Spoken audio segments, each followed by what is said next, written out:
কাকডাকা ভোর থেকেই কাজের সন্ধানে কুষ্টিয়ার শ্রমিকের হাটে জড়ো হয়েছেন খেটে খাওয়া মানুষ। জীবিকার তাগিদে প্রতিদিনই তারা অপেক্ষা করেন ঘন্টার পর ঘন্টা।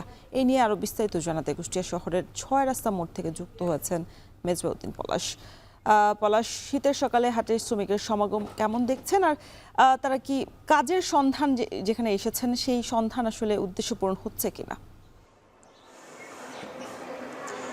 দেখছেন আমার পেছনে এই যে শ্রমিকরা কিন্তু একেবারেই কাকডাকা ভোরে কিন্তু তারা এখানে এসেছেন। তারা কাজের সন্ধানে, মূলত জীবিকার তাগিদে কিন্তু এই যে কাজের সন্ধানে কিন্তু তারা এখানে প্রতিদিনই জড়ো হন। জেলার বিভিন্ন এলাকা থেকে তারা আসেন এবং এখানে এসে কিন্তু তাদের যে দিন হাজিরা চুক্তিতে কিন্তু তার যারা গেরস্থ রয়েছেন, যারা বাসা মালিক রয়েছেন, বিভিন্ন কাজ এখানে মূলত তারা কিন্তু নিয়ে যান এবং যে ঠিক যে 2টা থেকে 3টার মধ্যে তাদের যে কাজ সেটি কিন্তু শেষ হয়। মূলত সকালে আসার কারণে কিন্তু যে কয়েকদিন ধরে কিন্তু কুষ্টিয়া সহ সারা দেশে কিন্তু শীতের যে তীব্রতা সেটি কিন্তু বেড়েছে এবং কুষ্টিয়াতেও কিন্তু যে শীতের তীব্রতা বাড়ার কারণে কিন্তু তাদের কিন্তু যে কাজে আসতে কিন্তু বেশ হিমশিম খাচ্ছেন, তারা বেশ বিপাকে পড়ছেন। তারা সকাল থেকে কিন্তু এখানে যে দেখছেন যে একেবারে যে কুয়াশা মোড়ানো কিন্তু সকালে এখানে তারা এসে তারা এই কাজগুলো সন্ধান করছে এবং তাদের যে গৃহস্থরা তারা তাদেরকে নিয়ে যাচ্ছেন। এবং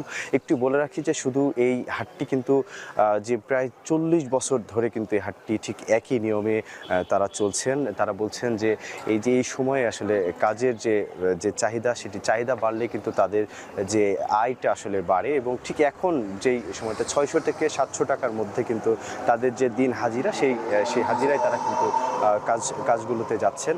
এবং এছাড়াও যে শুধুমাত্র যে জেলার যে 6 রাস্তার মোড়ে যে হাটটি শুধু নয়, জেলার বিভিন্ন এলাকায় বিশেষ করে মিরপুর সহ ভেড়ামারা, দৌলতপুর, খুকসা, কুমারখালী সহ বিভিন্ন এলাকায় কিন্তু আমরা শ্রমিকের হাট কুষ্টিয়ায় আসলে বসে এবং এখান থেকেই শ্রমিকরা তাদের যে কাজের সন্ধান, বিশেষ করে এখন এই সময়ে কিন্তু পেঁয়াজের লাগানোর যে একটি সময় সহ আসলে যে সরিষা ক্ষেত সহ অন্যান্য যে জায়গাগুলোতে কিন্তু শ্রমিকদের যে চাহিদা আসলে থাকেন, সেই চাহিদা অনুযায়ী আসলে এখান থেকে আসলে তারা শ্রমিকগুলো নিয়ে যান। এবং তারপরে আমি একটু কথা বলেছি তাদের সাথে, তারা বলছেন যে তাদের যে আয় সেটি আসলে আরও বাড়লে কিন্তু তারা এটি কিন্তু তাদের জন্য ভালো হয় বলে তারা জানাচ্ছেন। এই ছিল আমার কাছে রওশন।